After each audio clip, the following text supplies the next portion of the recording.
Assalamualaikum warahmatullahi wabarakatuh.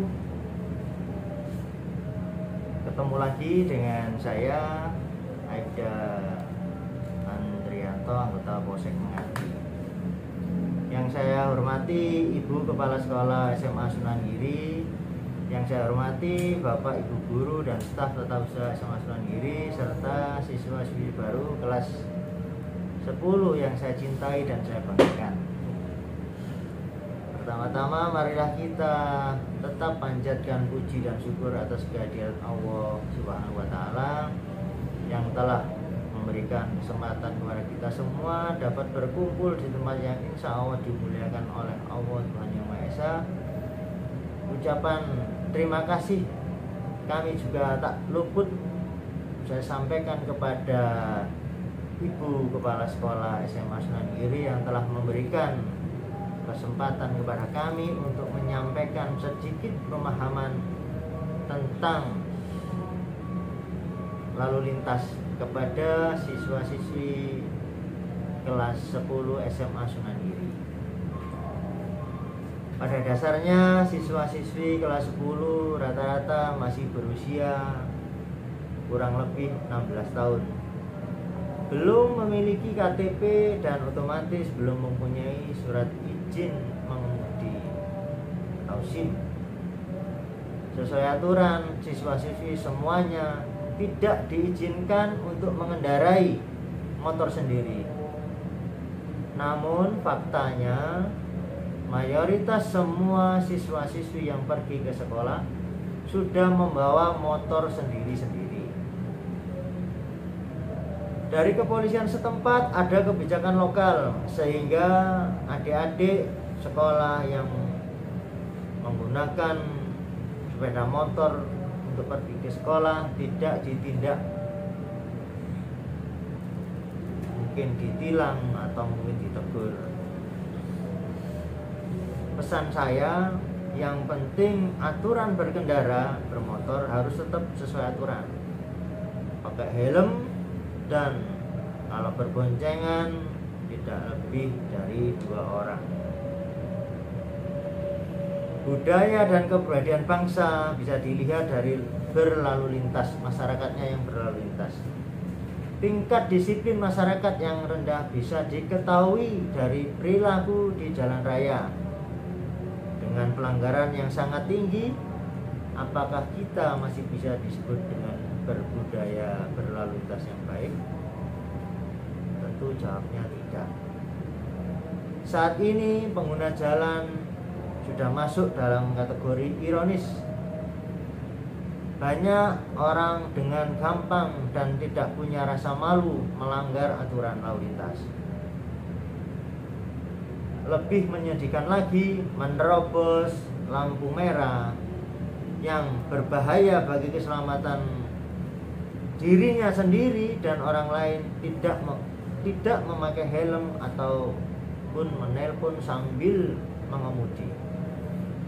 Kadang-kadang polisi seperti hantu di jalan, ditakuti dan tertib kalau ada polisi yang lagi ngepos di pinggir jalan atau berada di pos polisi. Kalau tidak ada polisi, pelanggaran kembali marak. Pelanggar seakan-akan tidak takut kalau sewaktu-waktu melanggar ataupun ditilang. Hal-hal seperti ini menjadi tanggung jawab bersama untuk dibenahi. Maka dari itu, tanamkanlah sikap disiplin sejak dini, sejak SMA, terutama untuk adik-adik kelas 10 SMA Sunan Giri. Untuk lebih jelasnya, adik-adik perhatikan slide yang akan saya tayangkan berikut ini. Ya adik-adik, saya mulai untuk menyampaikan safety reading atau tips aman berkendaraan. Latar belakang adanya edukasi. Latar belakang edukasi safety riding adalah karena meningkatnya angka kecelakaan bermotor masyarakat sudah banyak yang bisa mengendarai kendaraan bermotor dan kurangnya edukasi mengenai keselamatan berkendara kepada masyarakat. Lanjut, tujuan edukasi.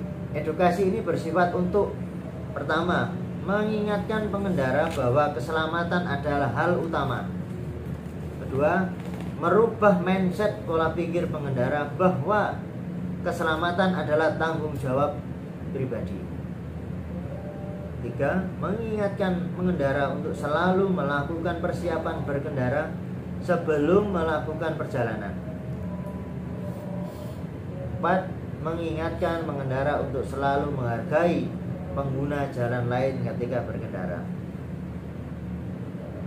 Lanjut, 3 siap safety reading. Yang pertama, siap diri, siap kendaraan, dan siap mematuhi aturan lalu lintas. Lanjut, faktor penentu safety reading. Yang pertama, persiapan berkendara, diri dan motor. Yang kedua, mempunyai kemampuan skill berkendara. Yang ketiga, memahami aturan lalu lintas. Dan yang keempat, menjalankan etika berkendara di jalan. Lanjut, persiapan berkendara. Dokumentasi berkendaraan. Dokumen berkendara. Yang pertama, KTP atau identitas diri, SIM, STNK. Lanjut, persiapan kendaraan, cek roda, cek rem, depan belakang, cek panel-panel listrik. Berikutnya, persiapan mengendara. Pengendara tidak minum alkohol, tidak narkoba, dan konsentrasi. Lanjut, persiapan mengendara. Gunakan perlengkapan berkendara, helm, SNI, jaket, sarung tangan, celana panjang, sepatu, jas hujan. Lanjut, persiapan pengendara. Mata melihat ke depan untuk mencari formasi di jalan, bahu rileks, siku agak menekuk untuk membantu meredam getaran, tangan memegang handle dengan 4 jari, pinggul duduk pada tempat yang rileks, tidak terlalu depan atau terlalu belakang, lutut menjepit tangki secara ringan, kaki standby pada pedal rem dan pemindah gigi. Lanjut, persiapan pengendara. Biasakan untuk selalu menganalisa situasi terlebih dahulu sebelum memulai berkendara dengan cara menengok ke samping kanan dan ke kiri. Berboncengan.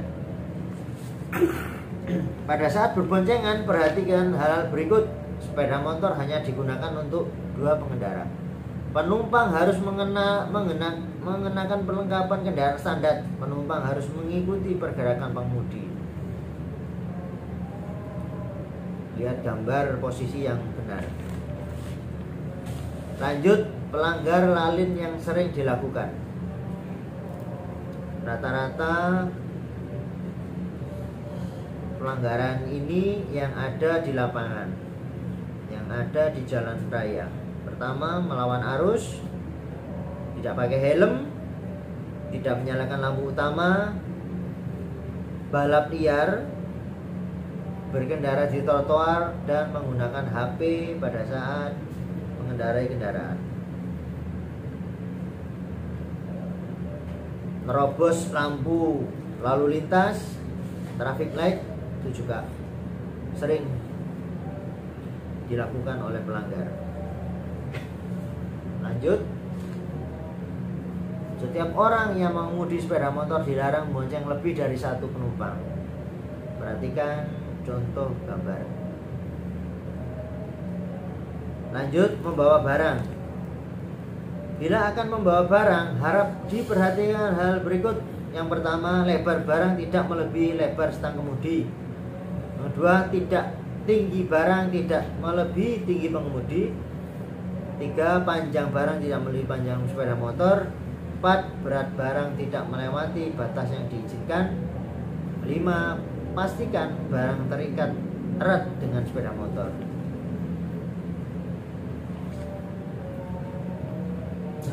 Lanjut, cara pengereman. Yang pertama, postur tubuh tetap tidak bergerak ke depan atau ke belakang. Tutup putaran gas. Tarik tuas rem depan dengan 4 jari secara meremas. Secara bersama tekan pedal rem belakang dengan ibu jari kaki sampai roda belakang terkunci karena akan menambah jarak pengereman. 5. Tarik tuas kopling sesaat sebelum kendaraan berhenti agar mesin tidak mati. Setelah kendaraan berhenti, turunkan kaki. Lanjut, cara menikung. Perlahan, melihat, tahan, dan gas. Perhatikan gambar tersebut. Lanjut, cara mendahului. Dahului secepat mungkin dan segera kembali ke jalur asal. Perhatikan gambar slide tersebut. Lanjut, penyebab terjadi laka lantas. Penyebab terjadi laka lantas ada 4. Yang pertama, faktor pengemudi tidak disiplin, melanggar aturan, emosional atau tidak sabar, daya konsentrasi kurang terampil, ngantuk atau lelah, dan mabuk. Yang kedua, faktor kendaraan tidak layak jalan, ban pecah, rem dan lampu tidak berfungsi, melebihi muatan dan bukan peruntukannya. Ketiga, faktor jalan dan lingkungan. Jalan sempit, jalan bergelombang, jalan tikungan, tanjakan, dan turunan. Nomor 4, faktor cuaca. Hujan, licin, dan berkabut.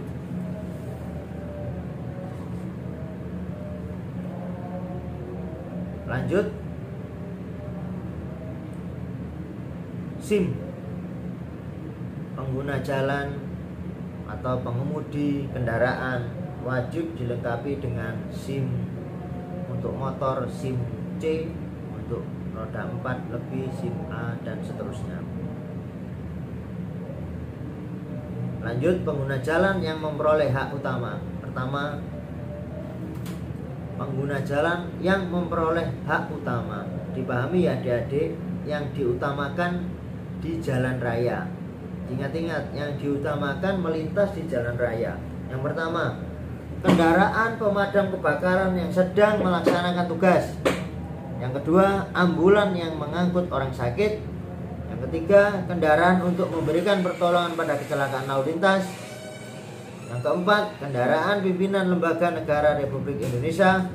Yang kelima, kendaraan pimpinan dan pejabat negara asing serta lembaga internasional yang menjadi tamu negara. Nomor 6, iring-iringan pengantar jenazah. Nomor 7, konvoi atau kendaraan untuk kepentingan tertentu menurut pertimbangan petugas Polri. Berikutnya, kecelakaan lalu lintas, korban luka ringan dan kerusakan kendaraan barang. Perhatikan gambar slide. Setiap orang yang mengemudi kendaraan motor yang karena kelalaian mengalami kecelakaan lalu lintas dengan korban luka ringan dan kerusakan kendaraan dan atau barang sesuai dengan pasal 229 ayat 3 Undang-Undang Lalu Lintas. Ketentuan pidana kurungan paling lama 1 tahun atau denda paling banyak 2 juta rupiah.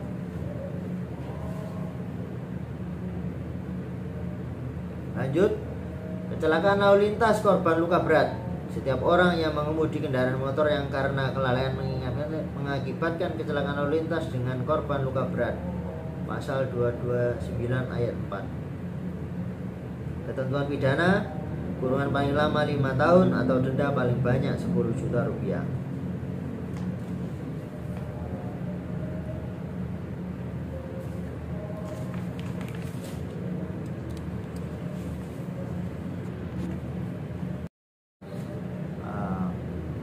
Adik-adik, jadi itu yang